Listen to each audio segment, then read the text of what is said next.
Graça e paz, graça eterna para todos meus irmãos em graça, para todos aqueles que irão assistir mais um conteúdo deste canal. Me chamo Carlos Gomes do canal Democracia Espiritual aqui de João Pessoa, Paraíba. Eu quero agradecer a Deus pelos novos inscritos. Agradeço a Deus por todos, até por aqueles que não são inscritos no canal ainda, que só fazem assistir os conteúdos deste canal. Mas eu agradeço a Deus e desejo a todos que sejam bem-vindos a fazer parte desta família em graça. Deixe seu like, compartilhe essas mensagens, ative o sininho para receber todas as notificações, se inscreva no canal. É isso que eu peço para vocês acompanharem os conteúdos deste canal. Eu quero trazer uma pequena reflexão nesta segunda-feira, nessa manhã, nessa tarde, nessa noite, dependendo do horário que vocês irão assistir, que tem como tema: por que na religião ainda falta alguma coisa para se salvar? Por que na religião ainda falta alguma coisa para se salvar? Esse é o tema da mensagem. E veja que o tema da mensagem é muito grande, mas é esse tema que eu escolhi. E o texto principal se encontra aqui no livro histórico, no livro sinótico de Marcos, no capítulo de número 10 e o versículo de número 21, que diz assim: E Jesus olhando para ele, para quem? Jesus olhou para alguém. E Jesus olhando para ele, o amou e lhe disse: falta-te uma coisa. Vai, vende tudo quanto tens e dá aos pobres, e terás um tesouro no céu, e vem, toma a tua cruz e segue-me. Veja que hoje pela manhã eu fui resolver um assunto aí particular e eu vi dois irmãos do sistema religioso falando a respeito dessa passagem. E ele falava um para o outro: nós temos que fazer nossa parte para se salvar. Nós não temos a vida eterna ainda, a gente pode perder a vida eterna. Essa expressão foi falada entre dois irmãos do sistema religioso, que tem a mente cauterizada por ensinamentos, por informações absolvidos do seu líder religioso. Então, observem esse texto que nós lemos aqui. Esse texto, o contexto desse texto, Jesus estava antes da cruz. Jesus estava aqui falando com o jovem rico. E observe que o contexto desse texto está falando sobre vida eterna. Porque esse homem, esse jovem rico, ele faz perguntas a respeito de Jesus, a respeito de como fazer para obter a vida eterna. Vamos ver? Então, observem que nós que temos os olhos iluminados, nós devemos entender e aprender o que é o contexto do texto.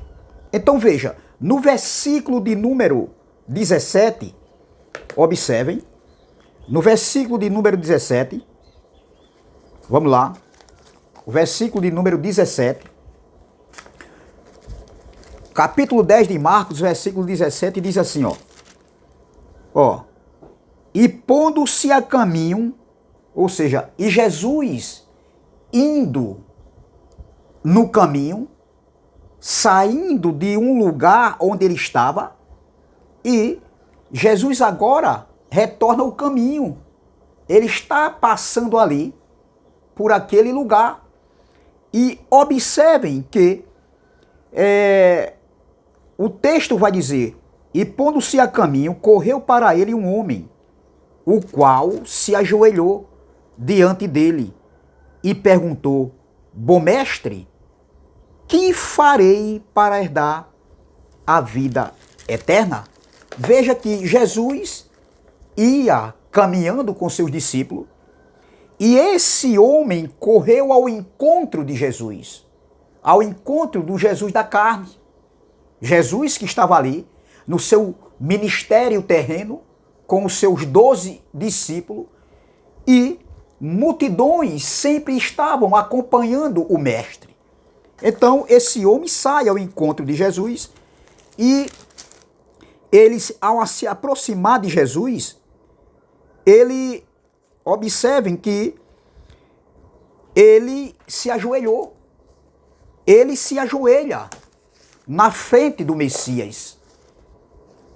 E diz o texto que ele pergunta, ele corre em direção a Jesus. Ao se aproximar, ele se ajoelha e faz uma pergunta a Jesus: bom mestre, que farei para herdar a vida eterna? Observem. Então, Jesus, no versículo 18, Jesus vai responder. E Jesus disse, veja a resposta de Jesus. Veja que o contexto aqui está falando de vida eterna. Ele pergunta: o que farei para herdar a vida eterna? Veja a resposta de Jesus. Jesus vai dizer assim: e Jesus lhe disse: por que me chamas bom? Ninguém há bom, senão um, que é Deus. Observem que ele vai dizer que Jesus é bom. E Jesus responde: ninguém é bom. Por que me chamas bom? Por que me chamas de bom? Bom só tem um. Bom, ninguém há que seja bom, senão um, que é Deus. Então, observe a resposta de Jesus. A resposta de Jesus, do Cristo da carne, ele diz que bom só Deus. A primeira coisa que eu aprendo aqui é que na carne, aqui na terra, não existe ninguém bom. O próprio Jesus, no seu ministério terreno, ele diz: bom só Deus. E o que eu escuto de pessoas dizer que é boa, que é bom, não. Na nossa carne nós não somos bons.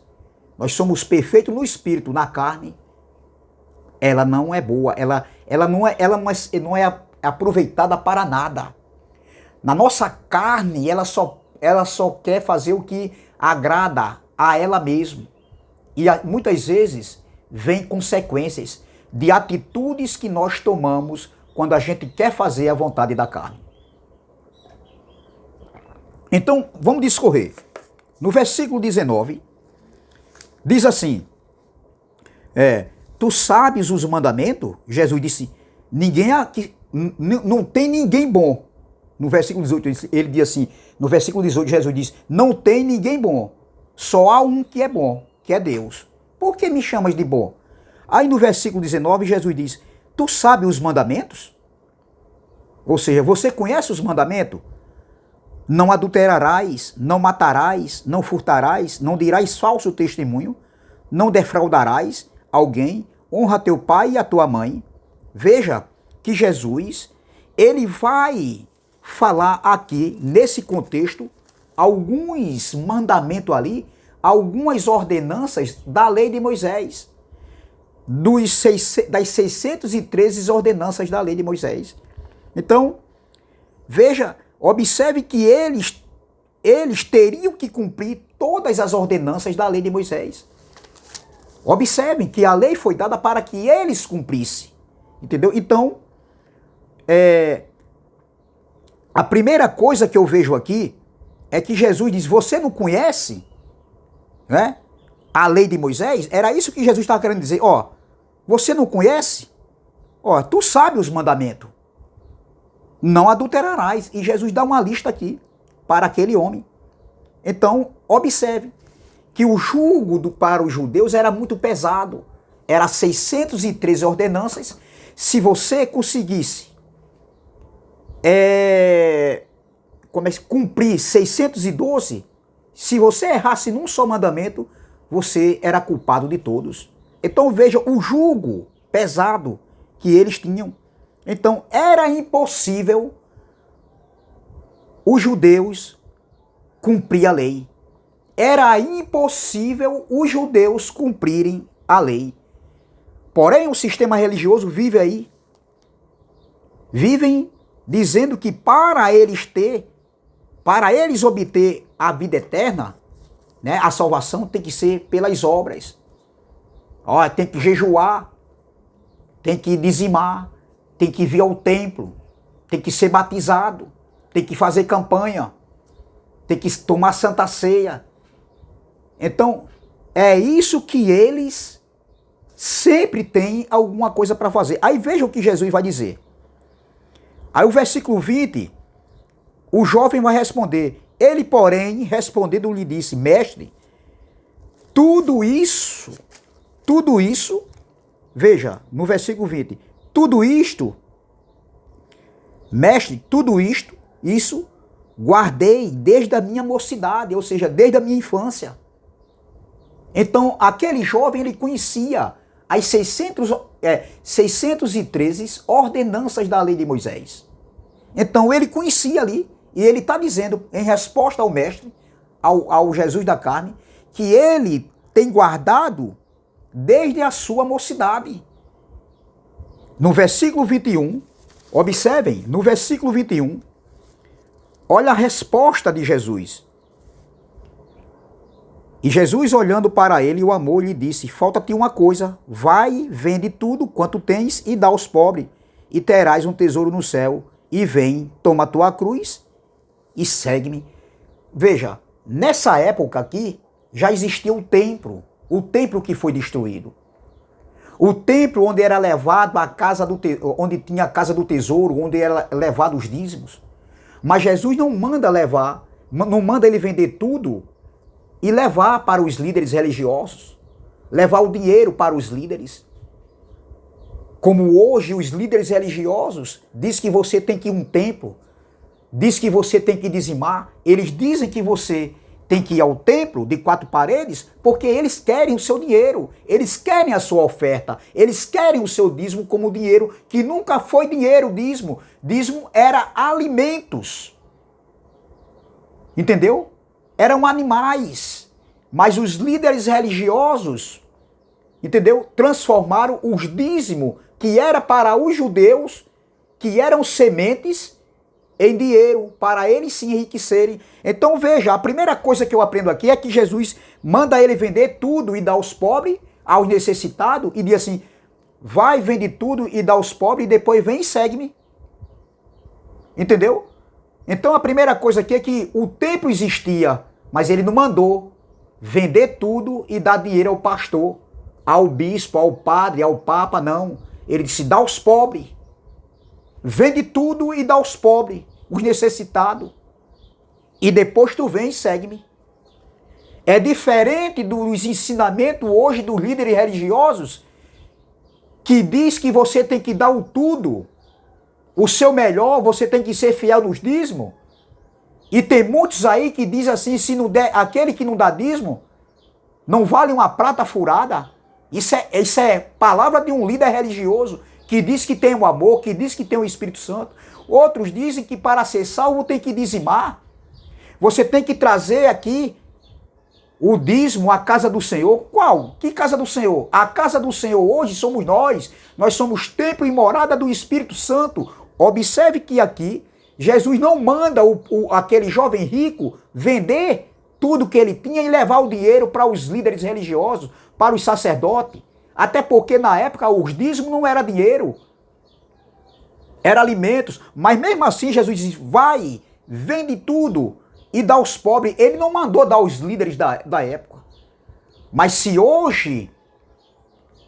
fosse hoje, tá entendendo? E como, ou seja, mas hoje o sistema religioso, ele quer se reunir com vocês nessas gaiolas religiosas para tirar de você o tudo, o seu dinheiro, a sua liberdade, tirar de você o reino da mente. Eles tiram o reino de Deus, que já foi estabelecido, que é para estar na mente das pessoas. Eles tiram, amedrontando e ensinando mentiras. Eles tiram o evangelho da graça da mente das pessoas, manipulando, falsificando, enganando, mentindo, tudo em prol de quererem se beneficiarem, enriquecerem, comprarem carros, comprarem casas, comprarem mansões, comprar apartamento, conta bancária gorda, roupa de grife, comida nos melhores restaurantes, plano de saúde, filhos estudando em faculdades, até fora do Brasil, empresas de televisão, aviões, né, particular e fazendas. É isso que eles querem, que vocês vá até o templo para levar tudo. Jesus já disse o contrário aqui. Jesus disse para aquele jovem rico, vai, vende tudo e dá aos pobres, ajuda os pobres e depois tu vem e me segue. Por que Jesus disse isso? Porque Jesus estava provando aquele homem, porque a riqueza daquele homem era o dinheiro. O coração dele estava preso à riqueza, ao dinheiro. Como tem muitos hoje que estão presos ao dinheiro. Fazem questão por tudo e é capaz até de matar, tudo por conta do dinheiro. Entendeu? Hoje os líderes religiosos, eles querem que você dê tudo, seja fiel, para que Deus seja fiel com você. Quem foi que disse isso? Fazendo barganha com Deus? Deus, na sua essência, ele já é fiel por si. O amor de Deus é um amor ágape, é um amor incondicional, que não precisa do meu dinheiro, não precisa fazer nada para que ele me ame. Ele já me amou antes da gente nascer, antes de eu nascer, antes de você nascer, ele já amou primeiro. Oh, glória! Então observe, meu irmão, Jesus falando para aquele homem, ele antes da cruz, vai, vende tudo. Falta uma coisa. Vende tudo e dá aos pobres. Não é para dar os pastores de hoje, nem os bispos, nem os padres, nem os papas. Era para vender tudo e ajudar os necessitados. É isso que está faltando. Aqui agora, no Rio Grande do Sul, aconteceu uma das maiores tragédias aqui no Brasil. Cadê os líderes religiosos? Cadê os homens aí, dono de empresa? Cadê os homens aí, dono de fazenda? Líderes religiosos, pastores, que eu não vou dizer o nome, porque senão vou ser processado. Cadê que esses homens chegam e se mobilizam e trazem ajuda financeira? Entendeu? Porque eles têm muito, tudo às custas dos pobres. É hora de arregaçar as mangas, pastores, e fazer a sua parte. Vocês que falam tanto de amor, vocês que dizem, entendeu? Que o amor é uma expressão. Olha, o amor é uma expressão na boca desses tais, mas é só de boca, é só teatro, é só cópia, é só xerox. Na realidade, eles não fazem nada, eles só querem engordar, eles só querem aumentar as suas fortunas, tudo com o dinheiro do povo, e o povo sem conhecimento tem que dizimar, tem que ofertar, dízimo como dinheiro. Cadê, pastorzão? Cadê a parte de vocês aí no Rio Grande do Sul? Cadê a obra social? Cadê o dinheiro que entrou na conta de vocês aí? Jesus não mandou vender tudo ali para aquele jovem e levar o dinheiro para os líderes, não. Ele se ajuda os pobres, os necessitados. É isso que está faltando, meu irmão. Então, observe, meu irmão. Então, Jesus disse, falta alguma coisa. Então, na conversa de hoje que eu vi desses dois irmãos do sistema, eles dizem, olha, ele está vendo, usando esse texto. Jesus disse que faltava alguma coisa para se salvar, para aquele homem se salvar. A gente tem que fazer a nossa parte. Então, por que será que na religião ainda falta alguma coisa para se salvar? Eles usando esse texto aqui, não tem nada a ver. Jesus estava provando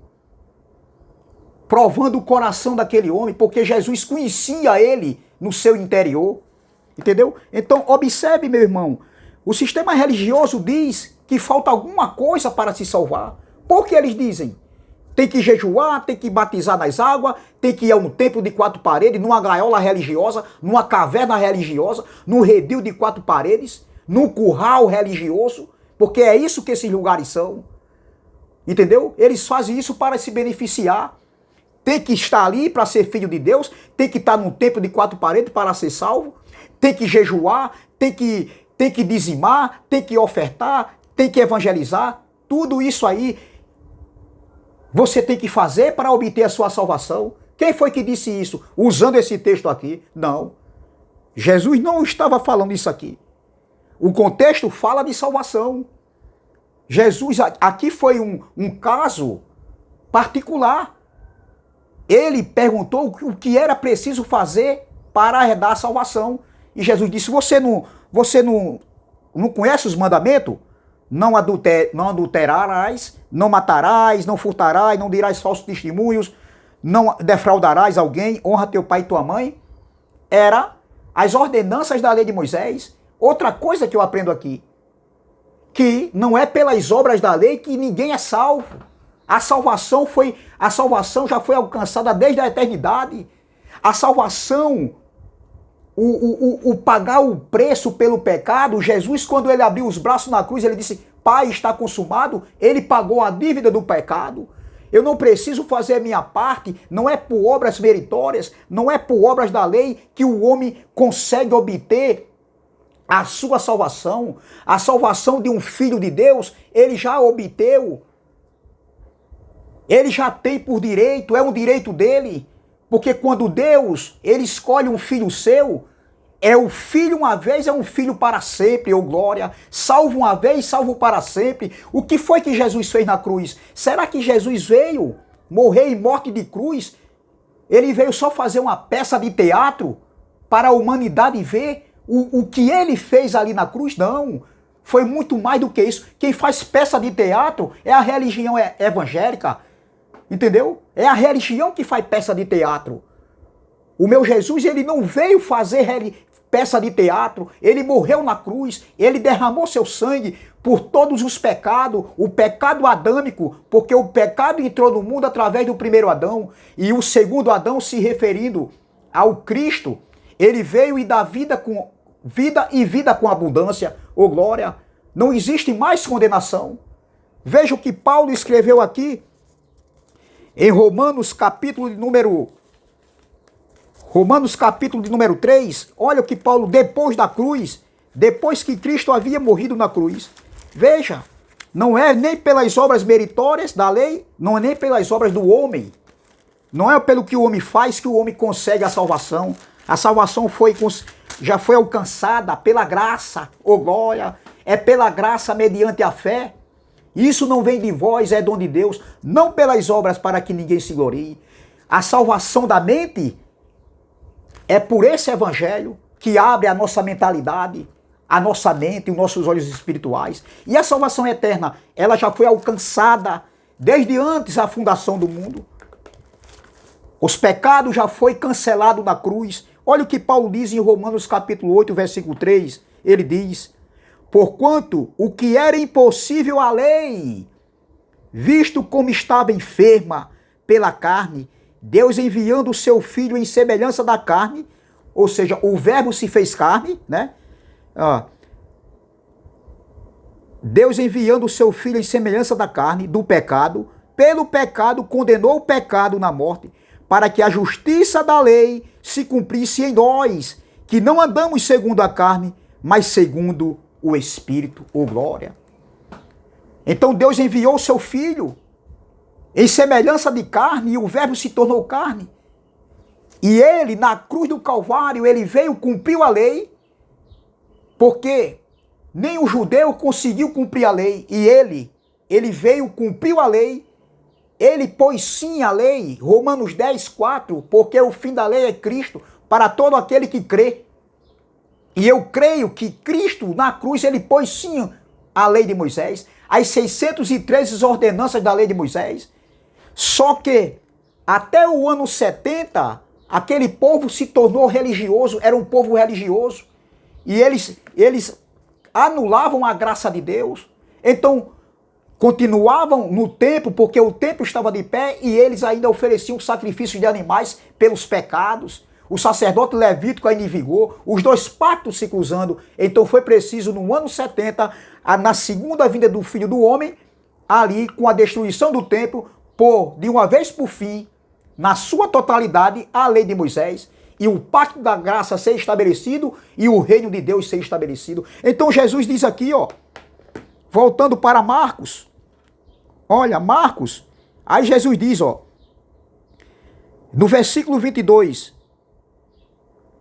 no versículo 21, e Jesus olhando para ele, o amou e lhe disse, falta-te uma coisa, vai e vende tudo quanto tens e dá aos pobres, e terás um tesouro no céu, e vem, toma a tua cruz e siga-me. Esse tesouro aqui no céu, isso aqui é uma expressão falada, é uma analogia. Aí Jesus, toma a tua cruz, não, vem, toma a tua cruz e segue-me. Versículo 22, mas ele, triste por ouvir aquela palavra, retirou-se, porque possuía muitas propriedades. Ele, quando ouviu Jesus dizer isso, vende tudo e dá aos pobres e vem e segue-me, ele ficou triste, cabisbaixo, e retirou-se dali quando ouviu aquelas palavras de Jesus. Aí Jesus continua, ó. Então Jesus, olhando em redor, disse aos seus discípulos, porque ele tinha muitas propriedades, e quando Jesus, porque Jesus conhecia o seu íntimo, e Jesus querendo provar ele, Jesus disse, vai, vende tudo, dá aos pobres e segue-me. E quando ele ouviu a resposta de Jesus, entendeu? Aí ele fez o quê? Ele ficou triste e saiu cabisbaixo. Por quê? Porque tinha muitas propriedades, muitos bens. Ele era preso ao dinheiro, ele era preso aos bens. Por isso que ele saiu triste. Aí Jesus vai dizer aqui, ó. Então Jesus, olhando em redor, disse aos seus discípulos, quão difícil entrarão no reino de Deus os que têm riquezas. E os seus discípulos se admiraram destas suas palavras, mas Jesus, tornando a falar, disse-lhe, filhos, quão difícil é para os que confiam nas riquezas entrar no reino de Deus.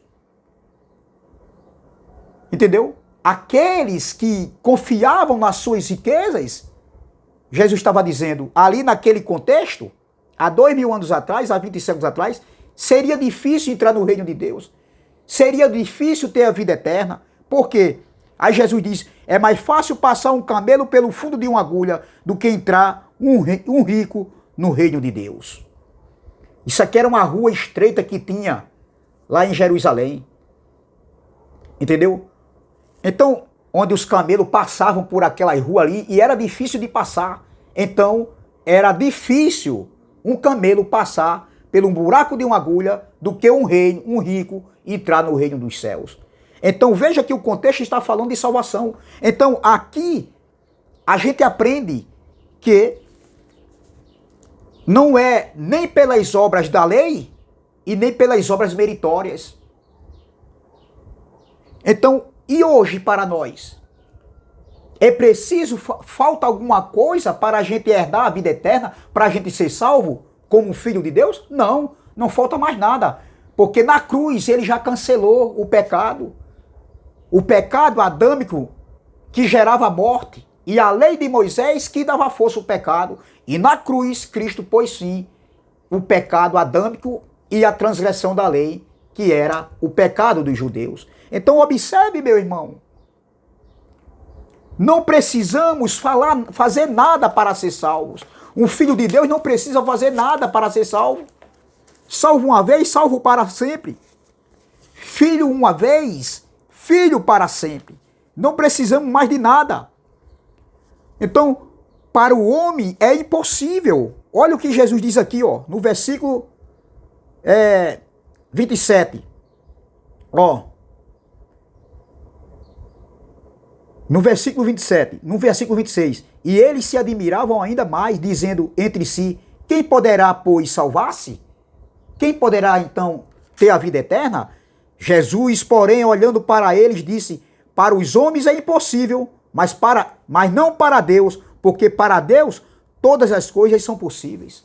Então ele estava dizendo, a salvação não é pelas obras meritórias do homem. Para o homem é difícil. Para o homem seria difícil ser salvo e entrar no reino dos céus. Pelas obras de Moisés, da lei de Moisés, as 613 ordenanças da lei de Moisés, era impossível, porque ninguém podia cumprir a lei, ninguém cumpriu a lei. Só um que veio, só ele que veio, ô glória, e cumpriu a lei. E pôs sim as 613 ordenanças da lei de Moisés, inclusive o dízimo. O dízimo está incluído nas 613 ordenanças da lei de Moisés, onde Cristo, há 2000 anos atrás, há 20 séculos atrás, ele pôs sim o dízimo. E o dízimo não era dinheiro, era alimentos. E os pastores de hoje, os líderes religiosos de hoje, eles vivem se dando bem, entendeu? Com o dinheiro do povo. O povo que não tem conhecimento. Mas nós não. Não precisamos fazer nada. Não falta nada para a gente ser salvo. A salvação é por graça, mediante a fé. Isso não vem de vós, é dom de Deus, não pelas obras para que ninguém se glorie. Então o pecado foi aniquilado. Não existe pecado para o povo de Deus. Não existe nenhum pecado. O pecado ele foi consumado na cruz. O pecado ele foi aniquilado. Ele foi pago. O pecado não foi pago com o euro, com o real, com o dólar. Não. Com o ouro, com a prata. O pecado foi pago com o sangue do Cordeiro, puro e imaculado, uma vez só. Ô glória! Não existe mais pecado. Hoje existe errar o alvo. A gente erra o alvo. É as obras da carne. A vontade carnal quando a gente deixa prevalecer. Mas o pecado da Bíblia, não existe pecado. O que foi que Cristo fez na cruz? Então Cristo não fez nada. Mas eles querem, eles atribuem o sistema religioso que tem que fazer alguma coisa, falta alguma coisa para se salvar. Tem que ser pelas obras da lei, as obras do homem, tem que jejuar, tem que ser batizado nas águas, tem que ir a um templo, tem que ir para a vigília, tem que fazer campanha, tem que dizimar. Não. Ele veio e ele fez tudo o que tinha que fazer. Ele não fez pela metade. Ele na cruz, ele abriu os braços e disse, Pai, está consumado. Ele não fez pela metade. Ele não fez pela metade. Ele não disse assim, Pai, eu fiz a metade. Morri em morte de cruz. Agora a outra metade é com os homens. Não. Ele fez tudo. Ele veio e fez tudo o que tinha que fazer. Não existe pecado mais, meu irmão. O pecado da Bíblia foi aniquilado. Entendeu? Oh, glória. Então, a lei de Moisés, com seus rudimentos, não poderia salvar o homem. Não poderia aperfeiçoar o homem. Não poderia justificar o homem de maneira nenhuma. Observem que Jesus ele veio trazer a graça e a verdade. Ele trouxe a graça e a verdade e na cruz ali estava a graça de Deus, na pessoa de Jesus Cristo. Na cruz ele justificou aqueles que viveram antes da cruz. Ele purificou os eleitos, os filhos amados. Entendeu? Mas o sistema religioso vive anulando a graça de Deus. Diz que precisa falta alguma coisa. A graça, essa graça não foi suficiente para o sistema religioso. O sistema religioso traz coisas do antigo pacto, querendo se justificar. Entendeu? Então, para o sistema religioso, ainda falta alguma coisa. Para eles que estão com a mente presas, cauterizadas, atrofiadas, engessadas, ainda falta alguma coisa. Para nós que estamos em graça, ô glória, não falta nada. Ele já pagou o preço. Somos o que somos pela graça, ô glória. Salvos uma vez, salvo para sempre. Filho uma vez, filho para sempre. Oh, glória. Então é essa palavra que eu quero deixar. Enquanto que para o sistema religioso falta alguma coisa para ser salvo, para ter a vida eterna, nós que estamos em graça, nós já temos essa vida eterna na nossa consciência, na nossa mente.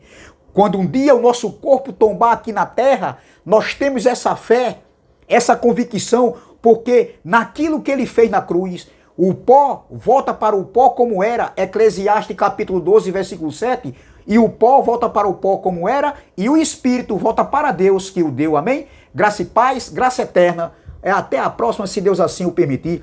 Se inscreva no canal Democracia Espiritual, deixe seu like, compartilhe essa mensagem e vamos que vamos. Se inscreva também no canal do irmão André Palhares, canal MDCG, e do canal também Abençoado com Todas as Bênçãos, do irmão Neilton Cardoso, e também do nosso irmão Ivanilton Cruz, canal Guerreiros da Fé. Amém? Graça e paz, graça eterna, e até a próxima, se Deus assim o permitir. Graça e paz.